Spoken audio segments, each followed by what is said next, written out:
If you're watching this, hit subscribe and drop a comment, because inside a high-security prison like this, one small detail might be the difference between order and collapse. The morning count had barely started when Cellblock D fell into a strange, heavy quiet. The kind of silence that didn't belong in a maximum security prison. Lights flickered along the corridor, washing concrete and steel in a cold, blue tint. Even the veteran guards walked slower, their radios clutched tighter than usual, as if the air itself was warning them something beneath the surface had shifted. Officer Raymond Keller moved down the tier with practiced caution, stopping at cell 214. Marcus Hale sat on his bunk instead of standing at the bars. His tattooed arms rested on his knees, ink swirling up his neck like shadows that had been etched into him over years of surviving cell block politics. He wasn't angry. He wasn't anxious. He was thinking. And that was worse. "You good, Hale?" Keller asked. Marcus lifted his eyes, voice low. "Something went wrong last night." Keller didn't push for details. Instead, he followed Marcus's brief glance toward cell 220, the one sealed with yellow tape from the emergency lockdown. Word had already begun spreading quietly between breakfast trays and whispered conversations in the shower line. The story was vague, inconsistent, but repeated often enough that it carried weight. Something had been found. Something was missing. And someone had tampered with something they shouldn't have touched. When Keller reached cell 220, the smell of cleaning chemicals hadn't yet faded. The cell looked wrong in a way that was hard to define. Too still, too clean, too intentionally arranged. The vent cover hung crooked, one bolt missing, deep scratches marking the frame like someone had worked at it every night when the noise from other cells masked the sound. A calculated escape attempt. But the vent was too small for a person. Or so they thought. Internal investigator Dana Rourke stepped into the cell behind him, her blue jacket catching the dim light as she scanned the room. Rourke was sharp, quiet, and relentless, the kind of investigator who noticed things no one else saw. "Missing inmate confirmed," she said. "Luis Ortez." Cameras went dark for 8 minutes. Keller swore under his breath. Ortez was a quiet inmate covered in thin black ink tattoos that ran along his arms like coded messages. A man with ties to multiple dangerous prison gangs but who never advertised it openly. He kept his head down. He watched everything. He never caused trouble. Which made this even stranger. "Footage corrupted?" Keller asked. "No," Rourke said. "Disabled." The word hung in the air like smoke. Rourke moved toward the desk, letting her flashlight graze the painted wall. "There," she said. 3 marks. Shallow. Almost invisible. Perfectly spaced. Not tally marks. Signals. "You think he had help?" Keller asked. Rourke didn't answer. Her silence was enough. Before they could dig deeper, a metallic slam echoed across the cell block. One cell door. Then another. Not a riot. Something controlled, intentional, like inmates communicating through noise the way they did in old prisons before surveillance tightened. Keller and Rourke rushed toward the sound. At cell 231, Darren Kincaid stood at the bars, tattoos covering both arms in jagged patterns. He wasn't shouting. He wasn't panicking. He was waiting. "This dropped from the vent during count," he said, sliding a folded note through the bars. "Thought you'd want it." Rourke opened it slowly. 6 rough pencil words stared back at her. "They're already inside. Stop the count." Keller felt the shift instantly, the kind of cold realization that moved through the spine before the mind processed it. "Inside what?" he whispered. But the question didn't get an answer. The prison alarm detonated overhead, a violent surge of shrill sound vibrating through every wall and steel bar. Lights flickered again, longer this time, casting the entire tier into a pulsing blue strobe that made every shadow jump. A voice cut through the intercom, panicked and urgent. "All units, code blue in the sub-level corridor. We found something." Static swallowed the rest. Every inmate froze. Every guard stopped moving. The tension in Cellblock D tightened into a single silent knot. Rourke looked toward the stairwell leading to the lower levels. Her eyes narrowed, her grip on the note tightening. "This doesn't feel like an escape attempt," she said. "It feels like a setup." Keller didn't argue. He felt it too. A missing inmate. A tampered camera. A vent torn loose from inside. A coded warning. 3 carved marks that didn't point to one person, but 3. And now a code blue discovery in the most restricted part of the prison. Something far bigger was happening inside Ironwood than a single inmate disappearing. Before Keller could respond, every door on the tier slammed shut simultaneously. Not a lockdown command. Not a manual override. The system itself had triggered it. The lights went out entirely for 2 seconds, just long enough for the whole cell block to hold its breath. When they flickered back on, Rourke exhaled slowly. "This is coordinated," she said. "Someone is manipulating systems from inside these walls." Keller stared at the vent again, its lone bolt dangling like an unfinished warning. "Ortez didn't run," Keller said quietly. "He was taken." Rourke didn't flinch. "And whatever they found downstairs," she said, folding the note again, "it's about to tell us why." The sirens intensified. Boots thundered through the hallways. Inmates pressed against their bars, eyes wide, tattoos shifting in the flicker of blue light like moving ink. The storm wasn't coming. It had already started. And when Keller and Rourke reached the bottom of the sublevel stairs, a guard met them with a face drained of all color. "You better see this," he said, voice trembling. Keller looked past him. Something was on the ground. Something that shouldn't have been in a prison vent system. Something that explained the 3 marks. And it changed everything. The aftermath of the sublevel alarm left the prison humming with tension. Every corridor, every cell, every shadow was under scrutiny. Guards doubled their rounds. Cameras swiveled like hawks, recording every movement. But inside Cellblock D, the air was thick with suspicion and no one trusted anyone, including themselves. Investigator Dana Rourke returned to the control hub, her tablet clutched tightly. The corrupted footage from the night before had been partially recovered, but it revealed more questions than answers.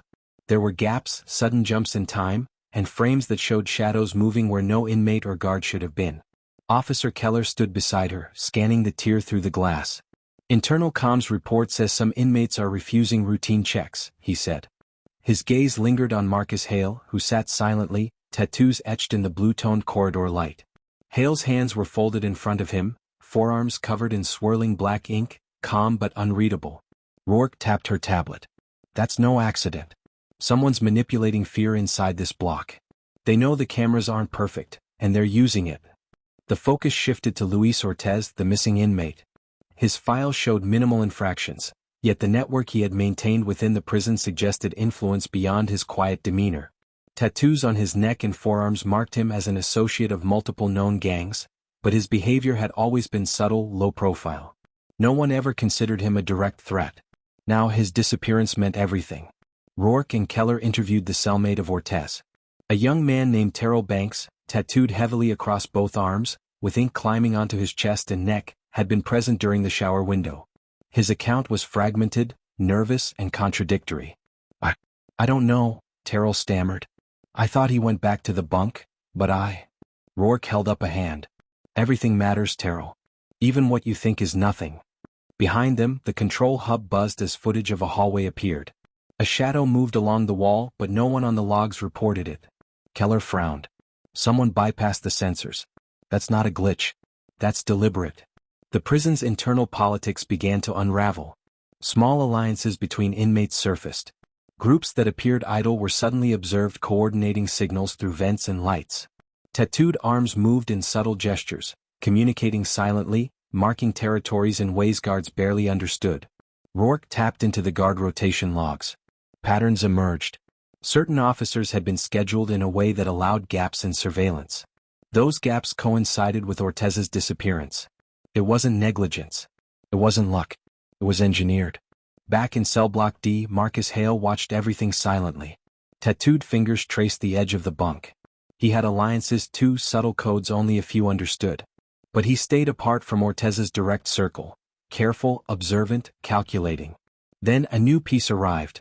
A coded message slipped under the control hub door. It contained 3 symbols drawn with a shaky pencil. They matched the marks found in cell 220. Rourke leaned closer. "This confirms it. Ortez didn't act alone. And someone inside the prison, an inmate or maybe even a guard, is feeding information to them." Keller's jaw tightened.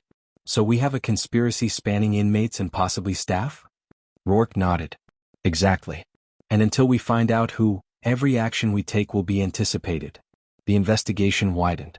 Officers were questioned, CCTV footage reanalyzed. Inmates were observed for micro-expressions, signs of stress, deception, or coordination. Tattooed hands and arms became key markers. Every subtle movement was catalogued.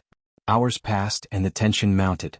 A second note appeared inside Marcus Hale's cell, taped beneath the bunk. It read in faint pencil, "Check the sublevel cameras. They know we're watching." Rourke and Keller shared a look. Someone inside the prison was not only orchestrating the disappearance but actively countering their investigation. The internal network of communication among inmates was sprawling. Each tattoo told a story: gang affiliation, loyalty, rank. Certain signs were subtle, hidden in the ink patterns on arms and necks. Understanding them became vital. The day blurred into night. Every movement in Cellblock D was documented. Every face scanned. The deeper they looked, the more layers they found. Hidden alliances, silent warnings, and fear cloaked as obedience. Then the breakthrough arrived. A guard on the night shift, tattooed forearms visible under rolled-up sleeves, admitted to seeing Ortez escorted into a previously unused vent shaft by two other inmates, both heavily tattooed, low-profile, and previously considered non-threatening. "Why didn't you report it?" Rourke asked.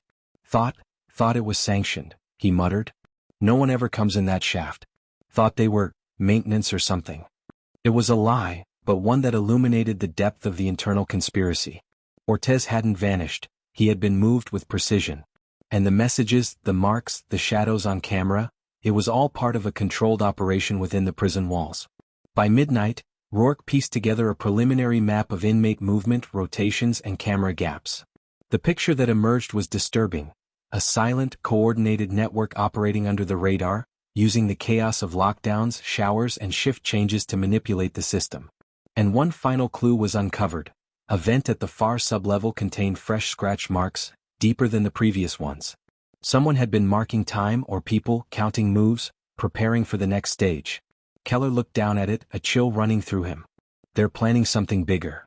Rourke nodded. "And if we don't act fast, we won't just be investigating Ortez's disappearance. We'll be chasing a system already in motion, one that knows we're watching." The internal investigation had only just begun. But already the walls of Ironwood felt smaller, tighter, and more dangerous than ever. The atmosphere in Ironwood State Penitentiary had shifted overnight.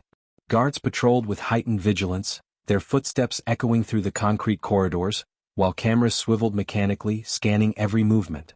Every tattooed inmate seemed to carry a hidden agenda. Alliances and rivalries unfolded in quiet gestures, subtle looks, and coded movements across the cell blocks. The previous day's discoveries had only scratched the surface. Investigator Dana Rourke walked the dimly lit corridor of Cellblock D, her flashlight cutting through patches of blue-toned darkness. Beside her, Officer Keller's eyes darted toward every cell, noting which inmates avoided eye contact, which shifted uneasily, and which remained unervingly calm. Tattooed forearms flexed against bars, fingers traced patterns on steel, subtle signs of communication. Every small movement carried weight. The focus returned to Marcus Hale. He had become an unexpected hub of observation. Tattooed arms resting on his knees, Hale watched the corridor like a predator studying patterns in prey. He had not interacted directly with Luis Ortez or the suspected collaborators, yet he knew more than he let on. His calm demeanor only heightened suspicion. Meanwhile, the missing inmate, Luis Ortez, remained unaccounted for. Investigators had pieced together fragments of security footage, showing shadows moving through corridors at odd hours, camera blind spots, and a vent in the sublevel corridor with new scratch marks. It was clear. Someone inside the prison was orchestrating movements with precision. At 2 a.m., Keller and Rourke were called to the sublevel vent access. A guard reported hearing whispers and seeing movement near previously sealed corridors. The blue-toned emergency lights flickered as the two descended the narrow stairs, careful to observe every shadow. Every pipe, vent, and corner could hide a clue, or a threat.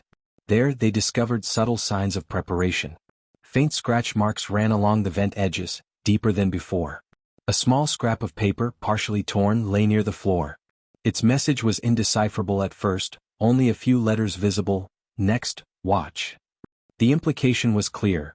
The missing inmate had accomplices and instructions, and they were planning further movements. Inside Cellblock D, tension escalated. Inmates whispered behind locked doors, tattooed arms tracing marks on walls or bars, signaling messages. Rourke noticed patterns in these signals.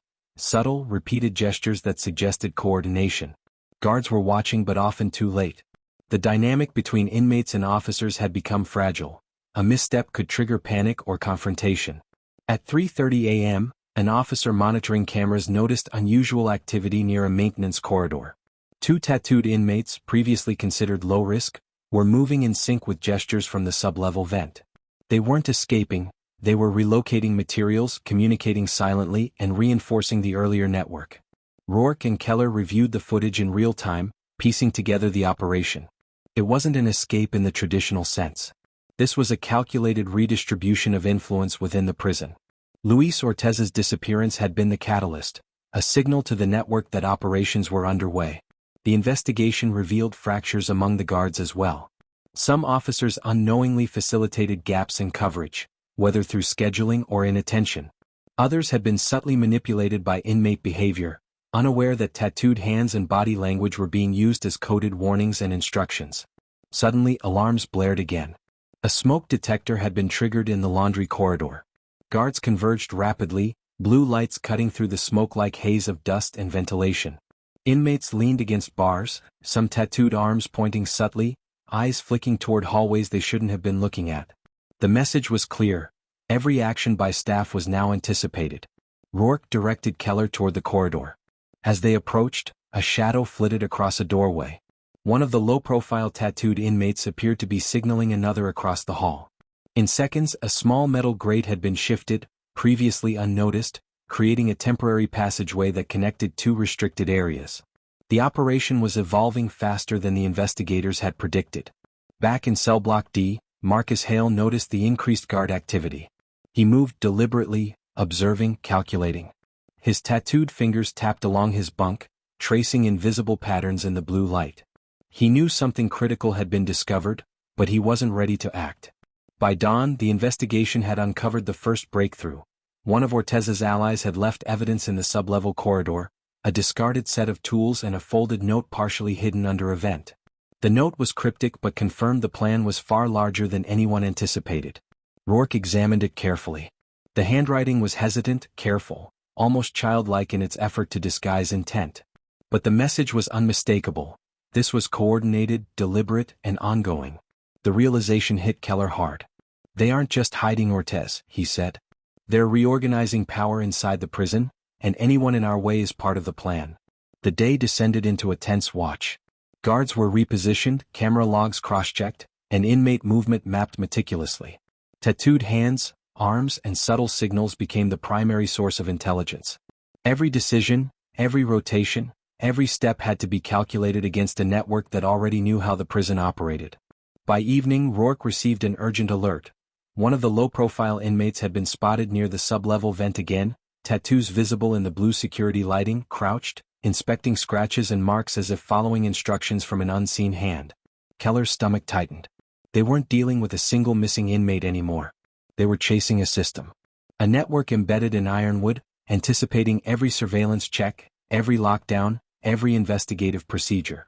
And as the blue-toned shadows lengthened through the corridors, both investigators understood one undeniable fact. The danger wasn't rising, it was already inside, moving silently, and it was far bigger than they could control. The morning after the sublevel discovery, the prison hummed with a charged energy. Guards moved in tighter formations, their boots echoing against cold concrete, radios crackling with static as they coordinated patrols. Blue-toned light cut across the tiers, reflecting off bars, walls, and the tattooed arms of inmates who were observing every shift, every glance, every procedure. Investigator Dana Rourke returned to Cellblock D with Officer Keller, determined to map the hidden network revealed in the previous nights. Luis Ortez's disappearance had been the trigger, but the depth of coordination among inmates now defined the scale of the problem. Tattooed arms and necks became markers of hidden alliances, each symbol and pattern telling a story only a few could read. Marcus Hale sat silently on his bunk, fingers tracing the patterns of his tattoos in the blue-toned corridor light. He wasn't a direct participant in the sublevel operation, but his intelligence and observation skills had made him an unspoken source of insight. Investigators approached carefully, knowing that any wrong move could alert him or the others. Rourke and Keller focused on the vent access points. Scratch marks, faint and deliberate, lined the edges. They cataloged each mark, cross-referencing it with previous notes, security footage, and the coded messages found under bunks and in discarded papers. The patterns revealed a meticulous system of signals. Timing, sequence, and movement were all calculated to manipulate the prison's operational flow without alerting staff immediately. They began interviewing inmates individually. Tattooed arms crossed, eyes darting to corners, they whispered answers cautiously. One inmate, a low-profile man named Ellis Vaughn, had been present near the sublevel corridor on multiple nights. His tattoos, swirling and dark, told a subtle story of affiliation. He wasn't openly part of a gang but had the respect and loyalty of others.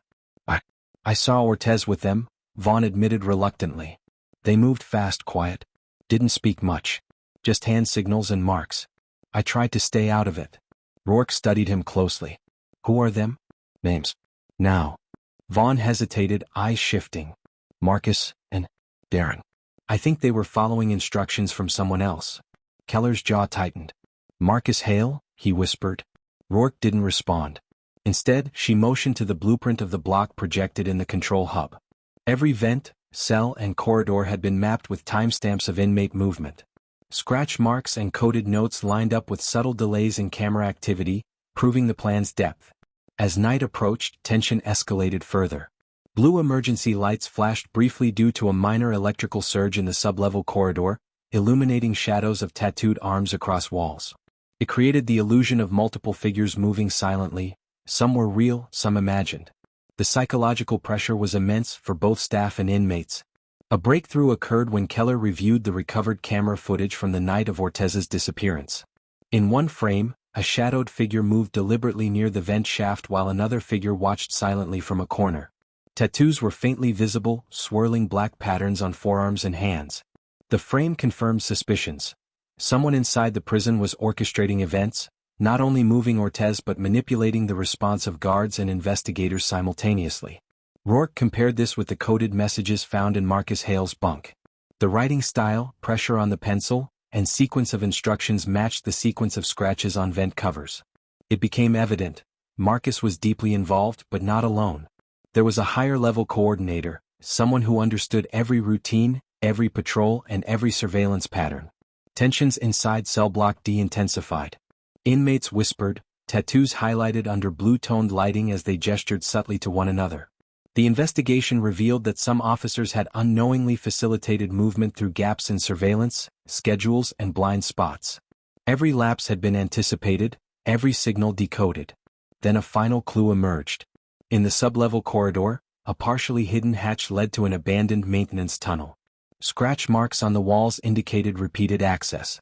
Inside, investigators found faint traces of activity. Discarded tools, subtle marks on metal surfaces, and evidence of deliberate planning. Someone had prepared a path not for immediate escape, but for strategic control and relocation within the prison. Ortez had been only the starting point. Rourke turned to Keller. The network isn't just moving inmates or materials. They're controlling the flow inside the prison. Every lockdown, every rotation, every routine, they've mapped it and are using it to their advantage. Keller exhaled slowly. So we've been chasing shadows this entire time, and the shadow is still ahead of us. Rourke nodded, her face illuminated by the cool blue lights. Yes. And unless we find the coordinator, the situation will escalate. Every move we make is predicted. And Ironwood isn't designed for that level of internal manipulation. As the night deepened, the prison itself seemed alive. Concrete walls, steel bars, and shadowed corridors became instruments in a complex operation orchestrated from within. Tattooed arms, coded marks, and silent signals revealed the truth behind the walls. A calculated, evolving network that had turned the high-security facility into a labyrinth of controlled influence. And somewhere, in the shadows of the sublevel corridors, the mastermind watched, knowing every step the investigators would take next. The morning was quiet, deceptively so. Blue-toned lights flickered over Cellblock D, casting long shadows across concrete floors and steel bars. Guards moved in calculated steps, eyes scanning every corner. Tattooed inmates leaned against walls and bunks, some whispering, others watching silently. The tension was palpable, a living thing inside the prison walls. Investigator Dana Rourke reviewed the final pieces of the puzzle in the control hub. Camera footage, scratch marks, coded messages, and patterns of inmate movement had been cross-referenced. The network orchestrating the events was nearly exposed. All paths converged toward the sublevel maintenance tunnels, the hidden arteries of the prison's internal conspiracy. Officer Keller joined her, his eyes flicking over monitors showing the blue-lit corridors below. "This ends today," he said, voice low. "They've manipulated every lockdown, every rotation. But we know where they are now." The plan was meticulous. A coordinated team of guards and investigators moved through the corridors, following precise movements traced from surveillance, scratch marks and coded signs. Tattooed arms and hands signaled among the inmate network, but now the investigators were anticipating every gesture, every silent instruction. Marcus Hale remained in his bunk, observing. His tattoos, swirling ink across forearms and neck, reflected the dim blue lights. He had been involved but only peripherally. Yet his knowledge of the network's methods made him a crucial asset. Rourke approached him carefully. "Marcus, we need your help," she said. "You know how they operate. Every mark, every code, every vent." He studied her silently, then nodded. Tattoos on his hands flexed as he traced patterns on the bunk. "I'll show you," he said. "But you have to move fast. They won't wait." Below, the sublevel vent and maintenance tunnels were tense with movement. Two low-profile inmates, heavily tattooed, were coordinating supplies and preparing pathways. They were unaware that the investigators, armed with knowledge and Marcus's guidance, were closing in. Every step they had taken had been predicted, but now the prediction was reversed. As the team descended into the tunnels, blue emergency lights flickered. Shadows stretched across concrete walls. The investigators found tools, hidden messages, and signs of recent activity. Each discovery confirmed the depth of the network. Luis Ortez, now accounted for, was located hidden in a narrow maintenance shaft, exhausted but unharmed. Rourke signaled Keller to secure the area. Guards surrounded the exits, preventing movement. The tattooed inmates who had orchestrated the operation realized the trap too late. Their gestures, their codes, their patterns, everything had been anticipated. Marcus Hale stepped forward, showing the precise sequence of vent access, markings, and signals. Investigators moved quickly, documenting every trace, every clue. The network had been sophisticated, but inside Ironwood, even the most calculated operations could be traced when every detail was analyzed. By midday, the final confrontation concluded. Ortez was safely escorted to a secure holding cell. The orchestrators of the internal conspiracy were identified and contained. Investigators confirmed the extent of coordination. Scratches, notes, and gestures had been mapped, documented, and countered.